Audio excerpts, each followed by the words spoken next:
Sementara itu, Bupati Aceh Besar Insinyur Mawardi Ali meninjau penerima Pro ABES pada sejumlah kecamatan di wilayah Kabupaten Aceh Besar, khususnya penerima Pro ABES yang memanfaatkan untuk wirausaha mandiri.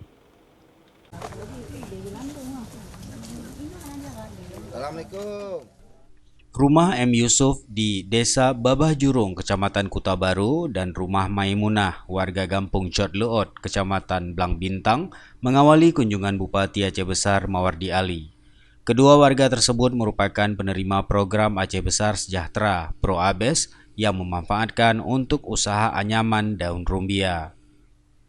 Bupati juga mengunjungi rumah Suryana, warga Dayah Lambuh, Kecamatan Montasi, dan Ernawati, warga Bait Lampuot, Kecamatan Sukamakmur, yang menjalankan usaha bordir.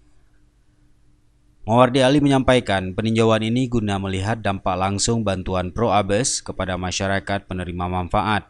Pro ABES yang merupakan bantuan langsung sejumlah Rp1.800.000 per tahun kepada 5.000 kepala keluarga yang tidak menerima bantuan program lain. Baik di kabupaten maupun di kecamatan, terus mengidentifikasi warga-warga selama ini yang tidak masuk dalam program-program nasional, bantuan-bantuan lain, tapi mereka itu berada jauh lebih miskin daripada yang menerima bantuan lain. Nah, oleh karenanya program ini kita lihat masyarakat yang mendapat bantuan ini sangat betul-betul itu tepat sasaran, dan mereka ada yang mengkonsumsinya, kemudian ada juga yang kemudian membawanya ke usaha.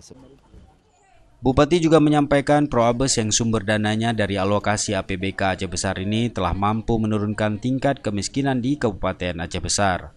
Kunjungan kerja Bupati berakhir setelah mengunjungi rumah Suwarni di Gampung Bait Lampuot, Kecamatan Kuta Malaka, yang memanfaatkan bantuan Pro ABES untuk beternak bebek, membuat telur asin, dan berjualan bensin. Dalam kunjungan tersebut, Bupati turut didampingi Kepala Dinas Sosial Aceh Besar, Jamaluddin, Kabag Humas Setdakap Aceh Besar, Muhajir, dan sejumlah pejabat pemerintah Kabupaten Aceh Besar. Dari Aceh Besar, Tim Liputan Aceh TV melaporkan.